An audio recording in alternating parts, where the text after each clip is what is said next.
Hello tout le monde, bienvenue dans cette nouvelle vidéo, je suis ravi de vous retrouver pour tenter de départager avec vous les deux grandes comédies françaises de ce mois de février 2022, et c'est ce qu'on va voir aujourd'hui dans les films du vendredi, Super-héros malgré lui et Les Vedettes.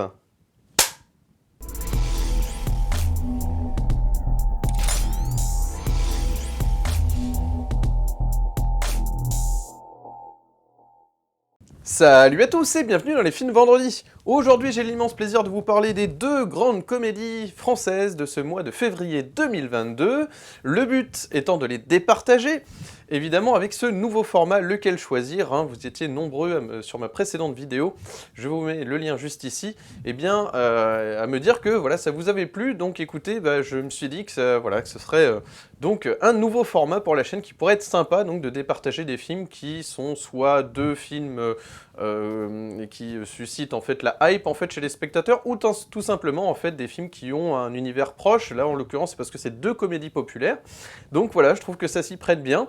N'hésitez pas à réagir dans le chat en direct ou le top chat, hein, de cette première, pour ceux qui sont présents à cette première. Je me suis dit que ce serait intéressant, vous voyez, de temps en temps j'essaie de le faire, déjà parce que ça vous prévient évidemment de la vidéo à venir sur la chaîne, et puis de deux, c'est parce que ça permet d'échanger en direct, et puis pour les autres qui verront cette vidéo après coup, eh bien n'hésitez pas à mettre des petits commentaires, qu'on puisse continuer le débat ensemble, hein, c'est un petit peu le but, et je réponds à tout le monde, bien entendu. Donc c'est parti, je commence tout de suite avec Super-héros malgré lui de Philippe Lachaud. Philippe Lachaud, que j'ai plaisir, voilà, aujourd'hui de vous... Voilà, j'ai vraiment plaisir à vous parler de son nouveau film. Alors déjà, parce qu'on fête les 3 ans de la chaîne, et je vous explique pourquoi, parce que ma toute première vidéo, alors ça remonte, hein, évidemment, eh bien, était consacrée à Nicky Larson et le parfum de Cupidon. Alors oui, je vous mets le lien juste ici, ça va faire très drôle de me voir à l'époque, voilà, parce que c'est vrai que 3 ans, on pourrait dire c'est pas énorme, mais dans le digital, c'est quand même beaucoup. Donc voilà, n'hésitez pas donc à revoir ma toute première vidéo.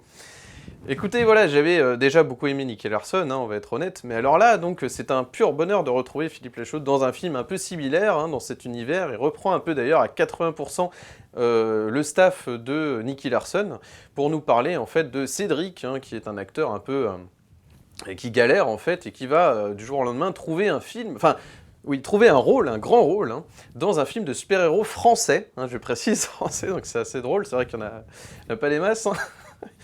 Donc voilà, donc Ryan Bensetti, donc ça c'est évidemment pas un spoil, hein, vous l'avez dans la bande-annonce, était pressenti normalement pour le rôle, et puis il va se prendre évidemment une barre métallique dans pleine figure, donc du coup c'est notre ami Cédric, Philippe Lachaud, qui va endosser le rôle de Batman, donc Batman, hein, évidemment, on est très proche de Batman, et même ça Philippe Lachaud justement joue là-dessus, c'est-à-dire qu'il sait très bien que la blague n'est pas, voilà, que Batman est tellement similaire à Batman que évidemment il assume totalement le fait que la blague soit pas dingue, mais justement Batman, parce que mauvais super-héros, enfin vous voyez, super-héros du dimanche, hein, c'est ça le but, hein.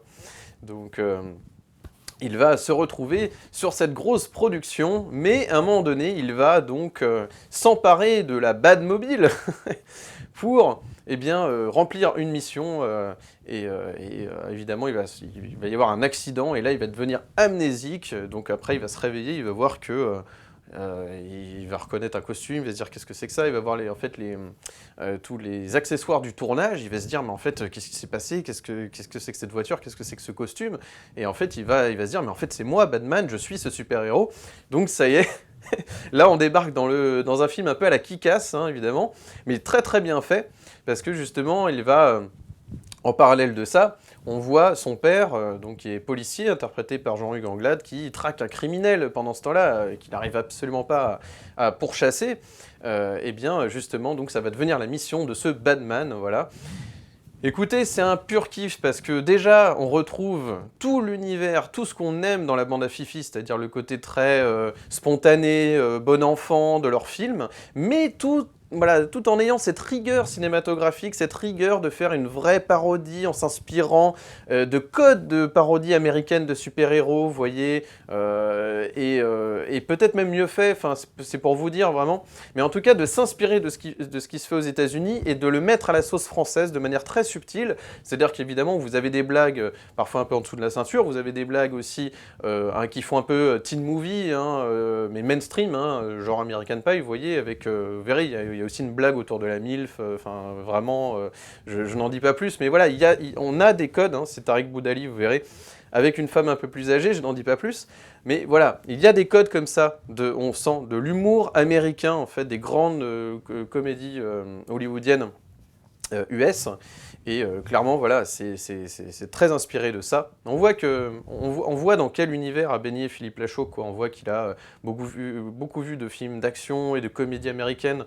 Il s'est clairement nourri de ça quand on voit Nicky Larson une des scènes finales, sans les révéler bien entendu, mais on a un hommage, oui, enfin un clin d'œil en tout cas à Mission Impossible 2, donc vous voyez, avec ce liquide rouge qui ressemble à la chimère, hein, bien entendu, dans le film de John Woo. Donc voilà, on sent qu'il a été vraiment, il assume totalement, hein, de faire du cinéma populaire, grand public, familial même, je tiens à préciser, parce que dans la salle finalement, j'étais étonné, parce qu'en faisant la queue comme ça, je voyais plein de gamins, plein d'enfants, et en fait, qui venaient avec leurs parents, voir cette comédie, en fait, et c'est là que je me suis dit, mais oui, évidemment, il y a un côté tellement BD, en fait, et tellement bon enfant, et le côté un peu, presque dessin animé, quoi, animation, mais vous voyez, époque années 80, comme il l'avait fait avec Nicky Larson, et en plus en assurant la même continuité visuelle, parce qu'il reprend le même directeur photo que Nicky Larson, il reprend le même directeur artistique, la costumière, c'est la même, voilà. Donc à 80%, on est sur le même staff, hein, comme je vous le disais, de Nicky Larson, et vraiment c'est un pur régal. Alors justement, je tiens à préciser, parce que ça c'est quand même, la comédie c'est avant tout quand même un rythme, eh bien Philippe Lachaud arrive vraiment, il a cette rigueur, il sait que la comédie c'est du rythme, hein. Vous vous souvenez quand je parlais d'OSS 3, de Nicolas Bedos, je déplorais le fait que Nicolas Bedos justement n'avait pas compris ce qu'était la dynamique OSS d'Azanavicius, quoi. Donc il n'a pas réussi à mettre son univers en reprenant le rythme en fait d'un OSS, et c'était vraiment dramatique. Et puis si on remonte plus loin dans le cinéma, si je remonte à Jacques Tati, je trouve que vous voyez par exemple, on parle beaucoup des vacances de Monsieur Hulot. Eh bien écoutez, oui, j'ai beaucoup aimé, il n'y a pas de problème, mais sauf que les gags, les bonnes trouvailles au niveau des gags, arrivent à des moments où justement c'est tellement lent. Jacques Tati a un bon rythme, hein, bien sûr, quand vous voyez mon oncle, tout ça, mais dans Les Vacances de Monsieur Hulot, je trouve qu'il y a un manque de rythme terrible parce que vous êtes dans une comédie burlesque, à l'image des Chaplin, des Buster Keaton, vous voyez, et donc vraiment dans Les Vacances de Monsieur Hulot, je trouve que le rythme en fait est un peu trop lent par rapport aux propositions des gags. Vous voyez, donc voilà, donc de tout temps on peut se tromper, on peut ne pas forcément, enfin évidemment ces propos n'engagent que moi, mais on peut se tromper de tout temps, on se dire bah oui effectivement la comédie c'est du rythme aussi, surtout sur du comique de situation, parce que là on a des gags burlesques, donc c'est du visuel, c'est de la situation, et Philippe Lachaud a cette rigueur, une rigueur aussi dans l'écriture de ses blagues évidemment, il y a des liens avec l'actualité, oui, il assume totalement, c'est énorme, parce que voilà, lui aussi, il s'amuse, il fait pas toujours du politiquement correct, et ouais, il s'éclate, ça fait vraiment plaisir.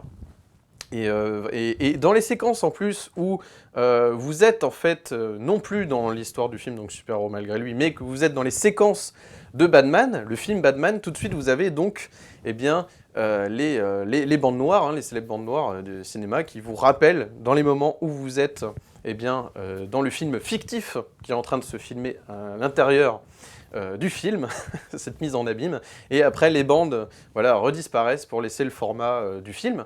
Donc c'est vraiment bien fait, et puis au-delà de ça, on a vraiment les séquences d'action qui sont hyper crédibles, quoi. C'est ralenti, cette image, etc., cette exigence qu'on avait déjà vu dans Nicky Larson, voilà, eh bien, on la retrouve. Et ce qui est formidable, c'est quand même sur 1h22, vous en avez vraiment... ouais, il y a une idée par seconde dans ce film, il y a un gag par séquence, c'est incroyable, et pourtant c'est pas lourd. Vous voyez, on pourrait trouver, oh, Philippe Lachaud, on peut avoir des appréhensions en se disant, ouais, ça va être lourd, etc. Bah, écoutez, je trouve ça... vraiment, mais pas du tout lourd, une seule seconde, je trouve que c'est bien dosé. Les caméos sont super bien utilisés, alors je vous les révèle pas bien entendu, mais il les a vraiment écrits, c'est-à-dire qu'on les retient, et c'est pas tous les jours qu'on voit un film. Justement, on utilise un acteur connu ou tout ça, qu'on vient le faire jouer, et finalement, c'est le simple fait qu'il soit présent dans le film qui fait que c'est une bonne idée. Ben non, Philippe Lachaud sait qu'il doit écrire son caméo, parce que sinon il ne sert à rien. Donc voilà, et je trouve qu'il y a une rigueur dans ce qu'il propose, voilà, on n'est pas obligé d'être fan de Philippe Lachaud, bien entendu, mais moi je trouve quand même qu'il faut lui reconnaître cette rigueur, cette exigence, que même si c'est un film, évidemment, un film de potes, en gros, il est hyper bien fait, quoi. C'est-à-dire que vraiment, ça mérite de le voir en salle. C'est pas juste un film qui se stream. Moi, je trouve que ça se voit très bien en salle, notamment parce que voilà, il y a ce côté un peu aventure aussi, qui marche très très bien. Donc je vois pas pourquoi on n'irait pas voir ça dans une salle de cinéma, c'est tout à fait valable. Moi, je me souviens encore des gamins qui riaient aux éclats, mais également les parents, parce qu'il y en a aussi pour les parents. Il y a des blagues que les gamins vont pas comprendre, justement, parce qu'ils sont trop jeunes. Mais tout le monde, il y en a, voilà, c'est tellement bien dosé qu'il y en a vraiment pour tout le monde, quoi. Et tout est cohérent. C'est très subtil et vous allez avoir... Alors évidemment, je ne le révèle pas, mais si vous êtes très fan de la bande à Fifi, hein, que vous vous souvenez de leur sketch à l'époque, hein, qui était filmé de manière un peu plus à l'arrache, eh bien, un sketch mythique dans une voiture avec Julien Arruti, je n'en dis pas plus. Alors évidemment, ils ont juste changé la musique en fait, du sketch, mais je n'en dis pas plus. Il y a évidemment des clins d'œil à leurs anciens sketchs. Et donc voilà, mais ce que je tiens à préciser quand même, voilà, j'aimerais vraiment souligner un point important, c'est que certes, vous allez avoir des références en fait à l'univers Marvel, DC, etc. Mais c'est pas hermétique, c'est-à-dire que Philippe Lachaud a l'intelligence de se dire il faut que je prenne des références, mais connues de tous. Parce que c'est ça, le problème, c'est que si vous faites un film qui joue uniquement sur le côté multi-référencé, où là j'ai fait une blague, vous savez, c'est un truc hyper niché, mais dans le film de je sais pas quelle année, etc., de super-héros, il y avait ce moment, voilà. C'est vraiment pas niché, justement, il a compris qu'il fallait prendre eh bien, des références connues de tous, grand public. C'est-à-dire que même si vous y connaissez rien en super-héros, eh bien, vous pouvez suivre en fait. Et ça, c'est très important. Ça, c'est très important. Vous voyez, par exemple, une série comme Big Bang Theory, bah, moi j'aime beaucoup, il n'y a pas de problème. Mais c'est vrai que parfois on peut se sentir un peu exclu parce qu'on se dit, oh là là, il a fait une blague. Alors attends, c'est dans quel épisode de je sais pas quel, tu vois, de Star Trek que j'ai pas vu et que je ne sais pas. Voilà, on est tout de suite paumé, quoi. Alors évidemment, il y a le personnage de Penny, justement pour incarner le spectateur qui est complètement hermétique à cet univers et donc ça permet finalement à tous de voir cette série. Bien entendu, il y a aussi de l'intelligence de la part des créateurs de Big Bang Theory. Mais je fais la comparaison parce que c'est un peu ça.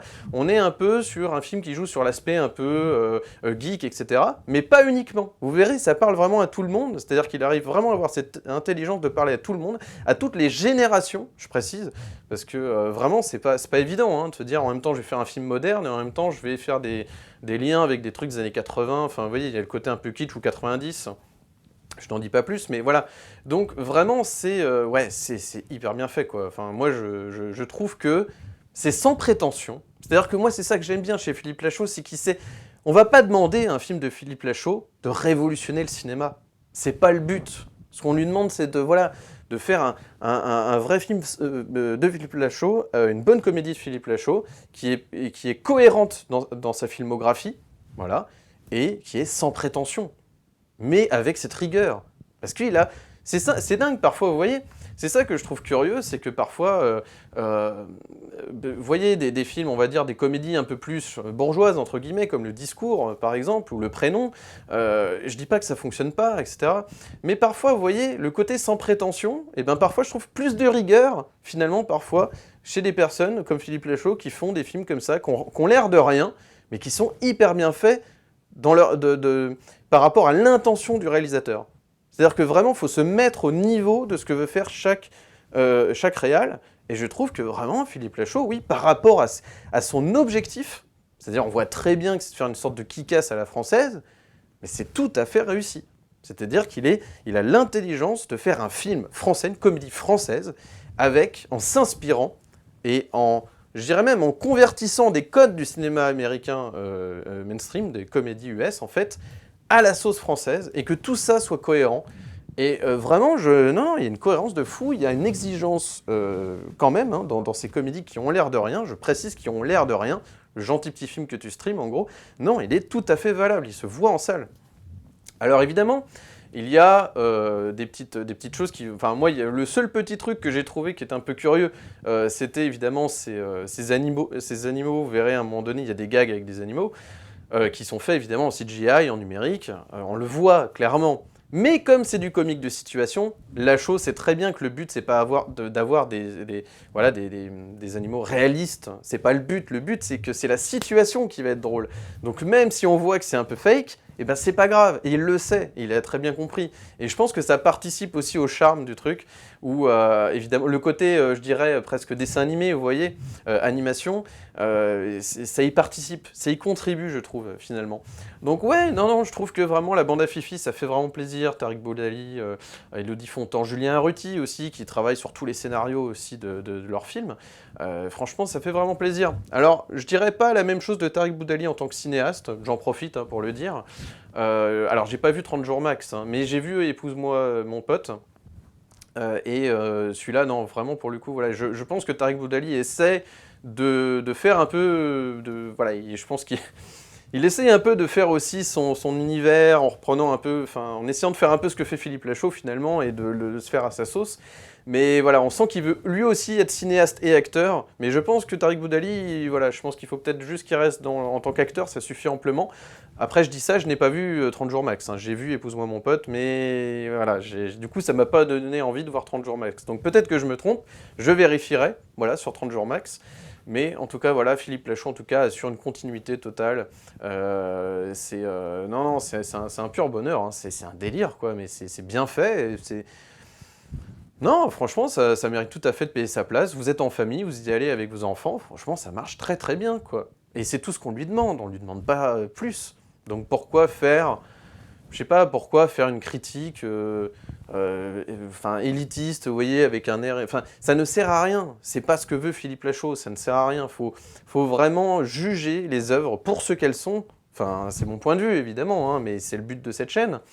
C'est-à-dire que vraiment, on va pas lui demander de révolutionner quoi que ce soit. Donc voilà. Je vais m'arrêter là, mais en tout cas, c'est un pur kiff. Donc, super-héros malgré lui à savourer dans les salles, n'hésitez pas, faites-vous un kiff avec donc cette nouvelle comédie super-héroïque. Je passe maintenant au deuxième film du jour, et il s'agit du nouveau film de Palmacho. Les vedettes, avec dans leurs rôles respectifs, donc Grégoire Ludig et David Marsay, vont interpréter donc Daniel et Stéphane, qui travaillent tous les deux chez Univertech, donc un magasin fictif d'électroménager, et bien dans lequel ils ne sont pas d'accord sur beaucoup de choses, évidemment, sauf le jour où des dettes vont s'accumuler chez l'un et chez l'autre. Et donc à partir de là, évidemment, ils vont se retrouver. Alors on a Daniel d'un côté qui n'est pas CDisé dans ce magasin, et de l'autre Stéphane qui, évidemment, il y a beaucoup de choses qui le retient, parce qu'il est à son CDI, etc. Donc malgré ses dettes, il a quand même son travail, même s'il se fait totalement exploiter, évidemment, c'est vraiment le gentil larbin de l'équipe. Donc il se fait exploiter, évidemment, par ce magasin, par cette patronne. Mais Daniel, évidemment, de manière un peu égoïste, va tout faire pour embarquer Stéphane dans son aventure de télécrochet, puisqu'il va s'apercevoir, et oui, comme ça, à un moment donné, Daniel va poser des questions à Stéphane, au hasard, comme ça, sur le prix que coûte en fait chaque article dans le magasin. Il va se dire, c'est incroyable, en fait, il devine tous les prix. Alors, il lui fait la blague, il lui dit justement, mais t'as un côté Rainman, mais il faut exploiter ça, en gros. Donc, c'est assez drôle et assez savoureux. Et donc, à partir de là, Daniel va trouver un stratagème, évidemment, pour embarquer Stéphane, dans une émission de télé qui rappelle évidemment celle du Juste Prix, où le but était de deviner le prix des accessoires d'électroménager, justement.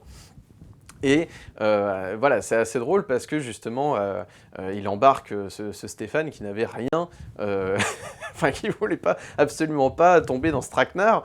Mais finalement, ils vont se lier d'amitié. Au début, ils avaient rien en commun, ils vont se lier d'amitié, ils vont se déchirer, ils vont se retrouver. Parce que c'est ça qui est fascinant justement, c'est que c'est pas juste la grosse poilade. En fait, ce film a vraiment une dimension sociale, comme l'avaient fait les Inconnus avec les trois frères. Vous voyez, on sent l'univers dans lequel ils ont baigné, c'est-à-dire évidemment entre les Inconnus, qui faisaient évidemment des films, des comédies, mais qui n'étaient pas simplement des comédies, parce que vous prenez les trois frères, enfin sérieux, si vous réfléchissez 2 minutes, que vous prenez du recul, c'est un vrai drame social. Alors un drame rigolo, si vous voulez, comme dirait Albert Dupontel, mais voilà, un drame quand même. Et c'est ça qui fonctionne, c'est ça qui donne du relief, c'est que vous avez un vrai propos, que ça dénonce, parce que ce film dénonce aussi l'hypocrisie du monde des médias, vous verrez.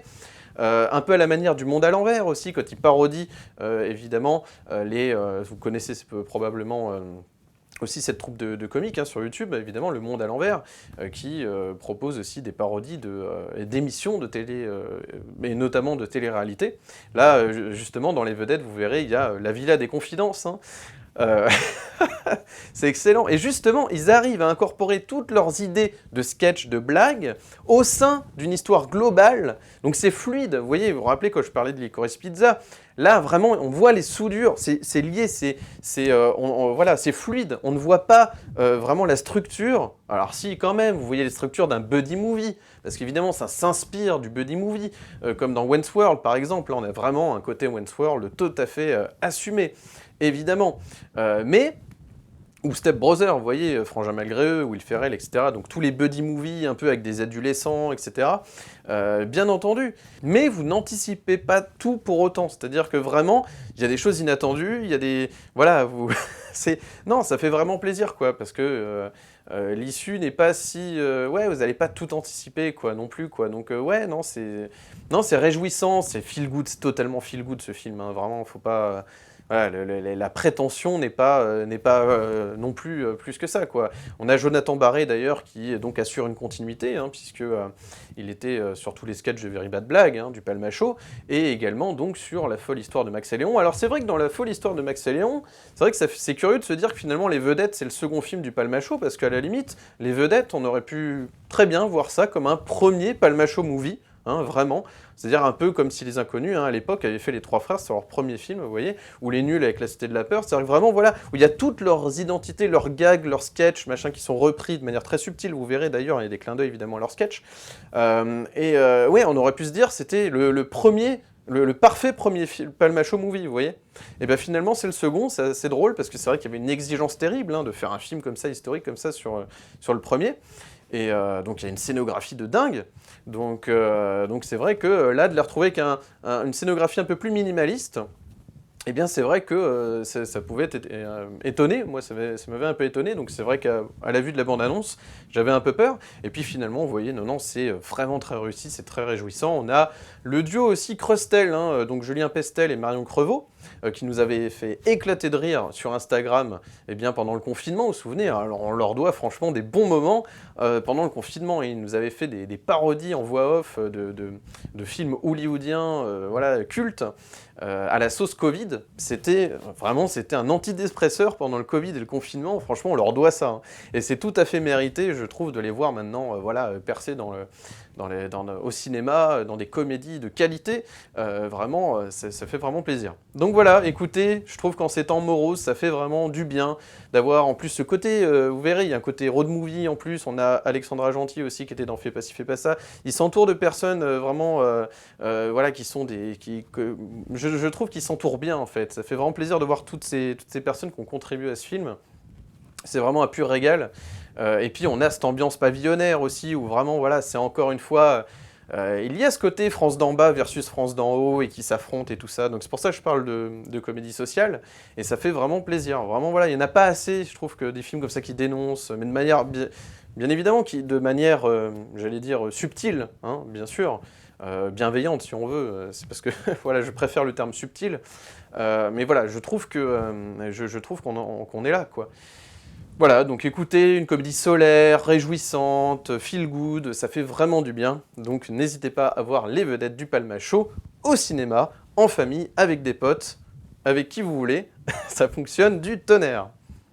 Il est temps à présent de passer au verdict, et je précise d'emblée que le but, ça va pas vraiment être tant de les départager en tant que film de cinéma, etc. Parce que les deux, en fait, remplissent, par rapport aux intentions des cinéastes, les deux films remplissent à 100% leurs objectifs, hein, je tiens à préciser. Donc là, ça va plus être une idée de les départager, mais en termes d'humour personnel, je dirais vraiment, ça dépend des humours, en fait, de chacun. Donc pour Super Héros Malgré Lui, je dirais voilà, que si vous avez aimé des films comme Kick-Ass, American Pie et Nicky Larson, ce film est tout à fait fait pour vous. Et de l'autre côté, pour les vedettes, eh bien écoutez, si vous aimez évidemment les sketchs du Palmacho, mais également les Trois Frères des Inconnus, et également Mandibule de Quentin Dupieux. Et oui, parce qu'il y a ce côté aussi où il y a ce buddy movie avec un van, avec deux losers, etc. Si vous avez aimé aussi ce film, vous devriez aimer. Et également Podium. Et oui, parce que c'est vrai qu'il y a cette dimension aussi où Daniel veut devenir chanteur. Et donc, Voilà, ça exaspère d'ailleurs sa sœur, vous verrez dans le film, et un peu comme Bernard Frédéric, hein, avec sa femme aussi, qui est exaspéré parce que voilà, il croit encore à ses rêves, à son âge, etc. Il y a un peu ce côté-là. Donc clairement, si vous avez aimé, d'ailleurs je tiens à préciser que les numéros musicaux dans le film, hein, avec Charles Ludig, hein, le petit frère de Grégoire Ludig, est formidable, hein, vraiment il fait... Enfin, la musique est culte, hein, vous verrez, c'est tellement Dan, vous verrez. C'est vraiment la chanson, c'est Un jour je serai chanteur, voilà, vous l'avez dans la bande-annonce, et vraiment vous la retenez, quoi. Les musiques sont vraiment... c'est un mix entre Jean-Jacques Goldman et Johnny Hallyday, vous voyez le genre, et en fait il a fait un mix un peu de ces deux univers, vraiment ces chansons françaises populaires, et vraiment c'est très très bien fait, quoi. C'est-à-dire qu'il y a une production, c'est pas juste pour la blague, il y a une vraie prod, quoi. Donc voilà, c'est pour ça que je tiens à préciser aussi qu'il y a ce côté podium. Donc voilà, écoutez, ce sera tout pour mon verdict, hein, vous voyez, par rapport aux deux types d'humour, hein. Faites votre choix, n'hésitez pas, mais dans les deux cas, allez voir ces deux superbes comédies françaises, dès maintenant, au cinéma. Si vous avez aimé cette vidéo, n'hésitez pas à mettre un pouce bleu, de vous abonner, d'activer la cloche pour ne manquer aucune de mes nouvelles vidéos, et de me suivre sur Instagram, Steph_LFDV. N'hésitez pas à m'ajouter sur Instagram, afin d'être tenu informé des nouvelles vidéos sur la chaîne, et également tout simplement pour accéder à mon contenu. Et en attendant, bah écoutez, j'aimerais vous faire une petite reco avant de se quitter, oui, parce que c'est vrai qu'on se voit pas souvent, hein, un vendredi sur deux. Donc écoutez, ce film norvégien The Innocent, j'ai pris une de ces claques. Alors évidemment, c'est pas du tout feel good movie, mais ça peut faire un peu un petit lien avec le côté super-héros, puisque on est en présence, voilà, d'enfants qui se découvrent avoir des super-pouvoirs. Mais voilà, on est sur un thriller sordide, sombre, réaliste en même temps, malgré ce côté super-pouvoir, vous verrez. Et ça change vraiment, justement, le côté, vous voyez, mutant, etc. Alors évidemment, on n'est pas vraiment sur des super-héros, vous verrez, hein, c'est juste qu'ils ont des facultés, en fait, parce que je lis ça un peu partout, genre, c'est des enfants super-héros, c'est pas du tout ça, quoi. C'est simplement qu'ils ont, évidemment, des facultés, des super-facultés, si vous voyez. Voilà, donc, mais c'est pas... Non, non, vous verrez, hein, c'est beaucoup plus sordide que ça. Donc, voilà, à côté Suicide Squad, c'est rien du tout, quoi. C'est pas des super vilains, quoi. Donc voilà, je n'en dis pas plus, mais voilà, en tout cas, c'est vraiment, voilà, on est sur un film aussi, hein, avec ces... Enfin, si vous aimez les films, en fait, un peu à la Shyamalan, vous voyez, les thrillers un peu énigmatiques, labyrinthiques, comme ça, vous devriez aimer, justement, The Innocents, hein, voilà, donc un superbe film norvégien, à voir en salle actuellement. J'en profite, bien entendu, hein, parce que je ne sais pas si je vais en reparler sur ma chaîne, donc c'est pour ça, j'en profite pour vous le dire. Ne boutez pas aussi votre plaisir, alors évidemment, encore une fois, hein, c'est beaucoup plus anxiogène, mais ça fait partie des films à voir en ce mois de février, et ça fait du bien de voir du bon cinéma. C'est pour ça que je vous le recommande vivement. Écoutez, eh bien moi il ne me reste plus qu'à vous souhaiter un excellent vendredi, un excellent week-end, et d'ici la prochaine vidéo, comme toujours, n'oubliez pas, prenez les films pour ce qu'ils sont. Allez, ciao!